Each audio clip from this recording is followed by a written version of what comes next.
Hello guys. Yes yes ला classes में आपका हार्दिक स्वागत है। आज हम आईपीसी की एक महत्वपूर्ण टॉपिक अपराध पर चर्चा करेंगे और जानेंगे कि इसकी परिभाषा क्या है, इसकी आवश्यक तत्व कौन कौन से हैं। आइए वीडियो को स्टार्ट करते हैं। अपराध विधि द्वारा दंडनीय कार्य है क्योंकि यह अधिनियम द्वारा निहित है। यानी जो अपराध है वो विधि द्वारा दंडनीय कार्य है क्योंकि यह अधिनियम में निषिद्ध है और लोकहित के लिए हानिकारक है। यानी अपराध जो है वो लोकहित के लिए हानिकारक है। जैसे केनिन महोदय कहते हैं, केनिन के अनुसार, ठीक, केनिन महोदय के अनुसार अपराध क्या है। तो अपराध ऐसा दोष है जिसे अनुशस्ति दंडात्मक होती है। यानी अपराध ऐसा दोष है जो अनुशस्ति दंडात्मक होती है, जो दंडात्मक होती है, जो किसी सामान्य व्यक्ति द्वारा क्षम्य नहीं है। यदि क्षम्य है तो सिर्फ सम्राट द्वारा। यानी केनिन महोदय कहते हैं अपराध वह है जो दंडनीय दंडात्मक अनुशस्ति दंडात्मक है और किसी सामान्य व्यक्ति के द्वारा क्षम्य नहीं है, और अगर क्षम्य है तो केवल सम्राट के द्वारा ही क्षम्य है। यानी कोई सामान्य व्यक्ति अपराध को क्षम्य नहीं कर सकता है। यानी सामान्य व्यक्ति अपराध को माफ नहीं कर सकता। वहीं कीटन के अनुसार, यानी कीटन महोदय कहते हैं कि अपराध कोई वांछनीय कार्य है जिसे सम्राट द्वारा आरोपित करने के लिए कार्यवाही आरंभ कर सबसे उपयुक्त ढंग से परिशुद्ध करता है, ना कि क्षतिग्रस्त व्यक्ति के स्वाविवेक पर ही उपचार छोड़ देता है। यानी कीटन महोदय कहते हैं कि अपराध वह नहीं है जो क्षतिग्रस्त व्यक्ति के स्वाविवेक के उपचार पर ही छोड़ दिया जाए। यानी अपराध को एक स्वाविवेक, मतलब जिस व्यक्ति को जो व्यक्ति क्षतिग्रस्त हुआ है उसके स्वाविवेक के उपचार पर नहीं छोड़ा जाता है। और अपराध क्या है, ठीक, अपराध क्या है, इसे जानने से पूर्व हम यह जान लेना आवश्यक है कि विधि क्या है। यानी अपराध को जान लेने से पहले हमको यह जान लेना आवश्यक हो जाता है कि विधि क्या है। अगर हम ये जान जाएं कि विधि क्या है तो हम ये पुनः जान जाएंगे कि अपराध क्या है। तो विधि आदेश है। यानी विधि क्या है, विधि एक आदेश है, चाहे राजा का या राजनीतिक वरिष्ठ अधिकारी का, या विधि पूर्व निर्मित नियम है। यानी विधि जो है यह एक आदेश है। विधि क्या है, एक आदेश है, या चाहे राजा का हो या राजनीतिक कोई वरिष्ठ अधिकारी हो, सबके लिए एक पूर्व नियम बनाया गया है जो विधि है, जो समाज के सभी वर्गों पर सामान्य लागू होता है। यानी जो विधि है वो समाज के सभी वर्गों पर सामान्य रूप से लागू होता है। और इन्हीं यानी उपरोक्त आदेशों का उल्लंघन, यानी जो राजा का या वरिष्ठ राजनीतिक अधिकारी का पर जो आदेश है इसका उल्लंघन करने पर जो किसी व्यक्ति को कार्य करने का निर्देश देता है अथवा मना करता है उसे हम क्या कहते हैं, अपराध कहते हैं। वहीं स्टीफन के अनुसार, यानी स्टीफन महोदय कहते हैं कि अपराध वह कार्य है जो केवल विधि द्वारा ही वर्जित हो, अपितु तो समाज के नैतिक विचारों के प्रतिकूल हो। और अपराध के आवश्यक तत्व कौन कौन से हैं, आइए देखते हैं। तो जो अपराध के आवश्यक तत्व है वो पहला तत्व क्या है, अपराध के मुख्य 4 आवश्यक तत्व होते हैं। पहला तत्व मानव द्वारा हो, यानी अपराध मानव द्वारा होता है। दूसरा दुराशेपूर्ण कार्य हो, यानी कार्य जो है वो दुराशेपूर्ण हो, आपराधिक कृत हो, वह कृत कैसा हो, आपराधिक हो और किसी को क्षति पहुंची हो, वो क्या है, ये अपराध है। यानी ये सब अपराध के आवश्यक तत्व है।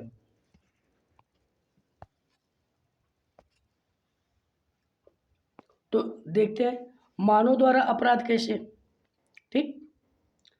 मानव द्वारा अपराध किसी कार्य को अपराध के रूप में विधि द्वारा दंडनीय होने के लिए यह आवश्यक होता है कि वह कार्य मनुष्य द्वारा ही किया गया हो।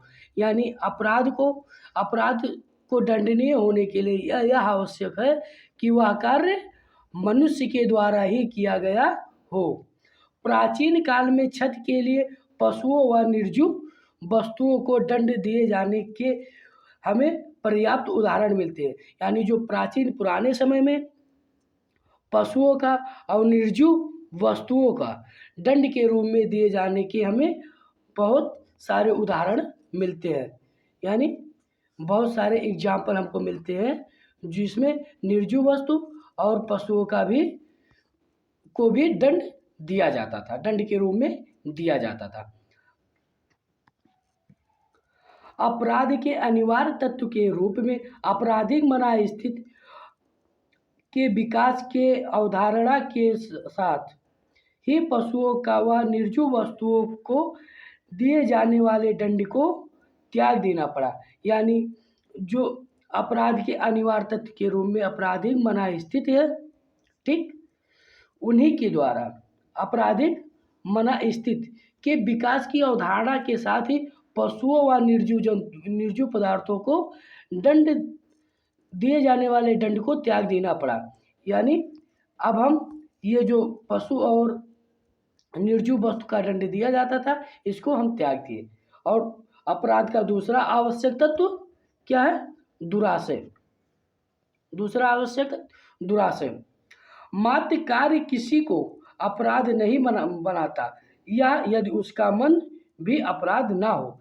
यानी कोई भी ऐसा कार्य सिर्फ अपराध नहीं होता है यदि अपराध को करने के लिए उस व्यक्ति का मन भी अपराधी ना हो। यानी अपराध होने के साथ साथ मन का भी अपराधी होना आवश्यक होता है।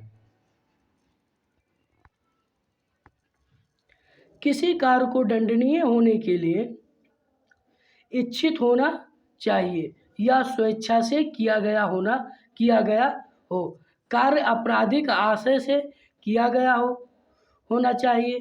अतः अपराध के गठित करने के लिए कार्य एवं आशय दोनों ही होना चाहिए। यानी अपराध को गठित करने के लिए कार्य और आशय दोनों का होना आवश्यक होता है।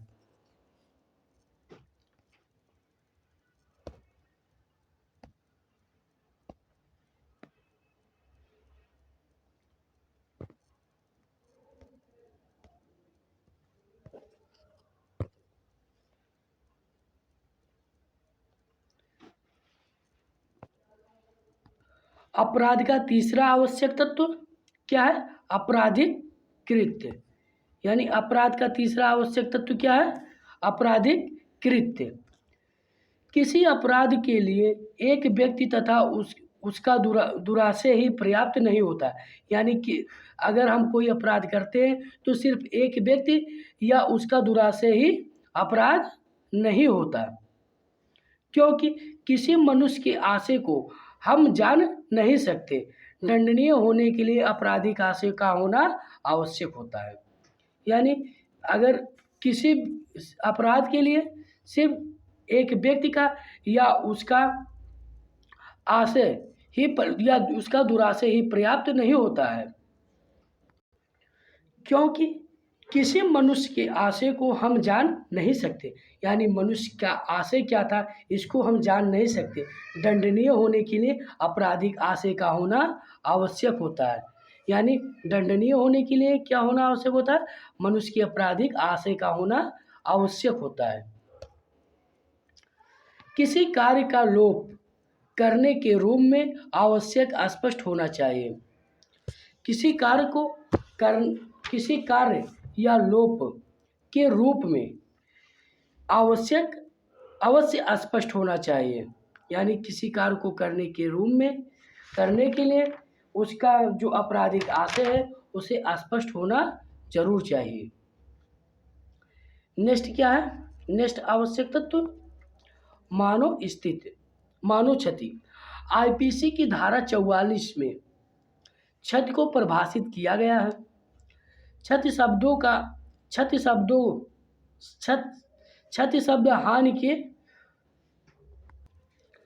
क्षति शब्द हानि का घोतक है। जो किसी व्यक्ति के शरीर, मन, ख्याति, संपत्ति को अवैध रूप से कारित हुई हो। ठीक, यानी जो क्षति शब्द है वो आईपीसी की धारा 44 में वर्णित है। इस परिभाषा में मतलब आईपीसी की धारा 44 में परिभाषित किया गया है। क्षति शब्द हानि का घोतक होता है। किसी व्यक्ति के शरीर, मन, ख्याति, संपत्ति को अवैध रूप से कारित हुई हो। किसी कृत्य को अपराध करने के लिए यह आवश्यक है कि कृत्य से व्यक्ति को क्षति पहुंची हो। यानी किसी कृत्य को, किसी कार्य को अपराध घोषित करने के लिए यह आवश्यक है कि उस कृत्य से किसी व्यक्ति को क्षति पहुंची हो। धन्यवाद दोस्तों। अगर आपको मेरा यह वीडियो पसंद आया हो तो मेरे वीडियो को लाइक करें, चैनल को सब्सक्राइब करें और शेयर करना तो ज़रूर मत भूलिए। ठीक, क्योंकि हम आप लोगों के लिए इतना मेहनत कर रहे हैं तो आप मेरे लिए थोड़ा सा मेहनत तो कर ही सकते हैं। और आप कमेंट नहीं करते हैं, कमेंट भी करके बताइए कि आपको वीडियो कैसा लगा। धन्यवाद दोस्तों।